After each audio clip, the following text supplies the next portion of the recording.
Jacques Degué, bonjour. Bonjour Tanguy. Merci d'avoir décroché mon appel ce matin pour qu'on parle un peu des jobs de vacances. Vous êtes en direct depuis Paracoum.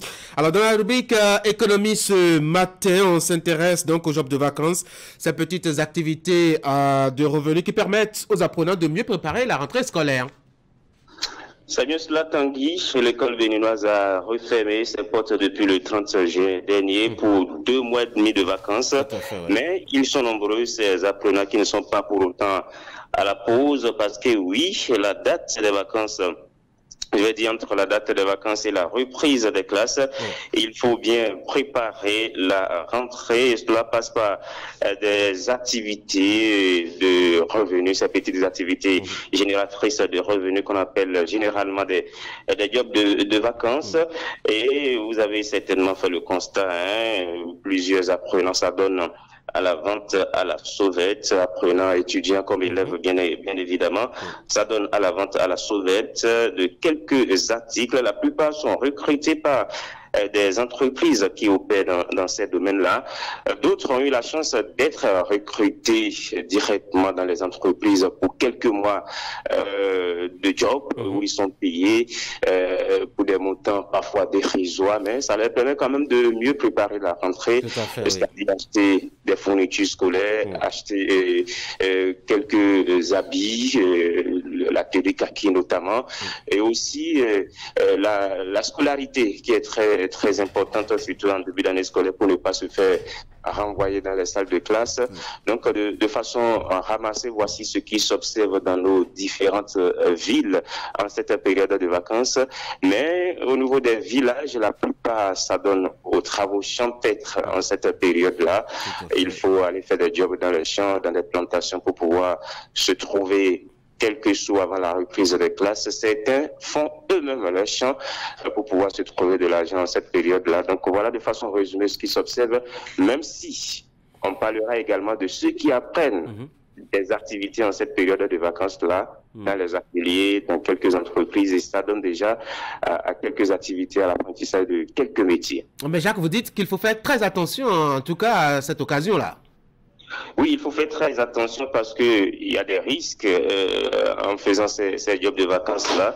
La plupart du temps, ces apprenants sont soumis à des formes d'escroquerie. Vous savez, parfois, il y a des faux recrutements sur la toile. Cela s'observe beaucoup ces derniers temps. Beaucoup sont même déjà tombés dans ce piège. On leur demande de payer 2000, des sous parfois qu'ils peuvent payer 2000, 5000 maximum. Et ils tombent souvent dans ce piège-là. Il n'y a pas que ça, parfois, dans les entreprises où ils sont recrutés, il y a des formes d'escroquerie, de maltraitance, d'abus, surtout pour les femmes d'abus sexuels, des femmes, des jeunes filles qui sont souvent victimes de ces abus sexuels-là. Ces jeunes-là sont souvent sous-payés. Ce sont des montants dérisoires, mais puisqu'ils sont à la recherche de quoi préparer la rentrée, ils les acceptent malgré eux. Il y a également l'insécurité. Vous voyez ceux qui sont dans les feux tricolores, qui doivent faufiler entre les véhicules, entre les motos. On n'est pas souvent loin d'un cas d'accident ou bien d'autres formes d'insécurité. Pour ces apprenants-là, on pourra aussi parler des cas d'enlèvement. Parfois, les vies sont menacées. Donc, voilà un peu les risques auxquels ils sont soumis en menant ces activités-là. Vous dites que c'est dangereux, mais il faut quand même reconnaître que c'est une opportunité pour ces apprenants d'être au contact du monde professionnel, Jacques. Oui, et surtout dans un contexte de chômage et de sous-emploi dans notre pays, même ceux-là qui ont fini d'étudier, qui ont eu des diplômes ou qui ont fini dans des centres d'apprentissage peinent aujourd'hui à s'insérer professionnellement. Moi, je crois que c'est quand même bien que ces apprenants-là, si ça se passe bien, dans de bonnes conditions, bien évidemment, s'habituent déjà au monde professionnel, commencent par voir comment ça se passe, comment est-ce qu'il faut travailler, comment est-ce qu'il faut chercher de l'emploi, au lieu d'attendre à finir les études, à finir l'université, comme cela se passe par le passé, avant de commencer par se chercher. Aujourd'hui, les mentalités semblent visiblement commencer par changer petitement. Et je l'ai dit tout à l'heure, il y a ceux qui apprennent de petits métiers pendant ces vacances-là et même au cours de la rentrée, qui apprennent d'autres métiers parallèlement à leur cursus scolaire, à leur cursus académique. C'est très important aujourd'hui parce que l'école n'est plus forcément garante d'une insertion professionnelle et les parents, les apprenants, tout le monde est en train de le comprendre aujourd'hui. Il faut, au-delà des cours reçus en classe, apprendre quelque chose parallèlement, exercer une activité secondaire qui pourrait peut-être permettre à ce que vous vous en sortiez à la fin de vos études. Ah oui, c'est toujours important hein, d'avoir plusieurs cordes à son arc. Et d'ailleurs, on a constaté que parmi ces apprenants qui s'adonnent à quelques jobs de vacances, comme vous le dites, eh bien, il y a des enfants, surtout des mineurs, qui sont très dynamiques sur sur des chantiers donnés. Est-ce qu'on doit parler de travail des enfants là, dans ce cas?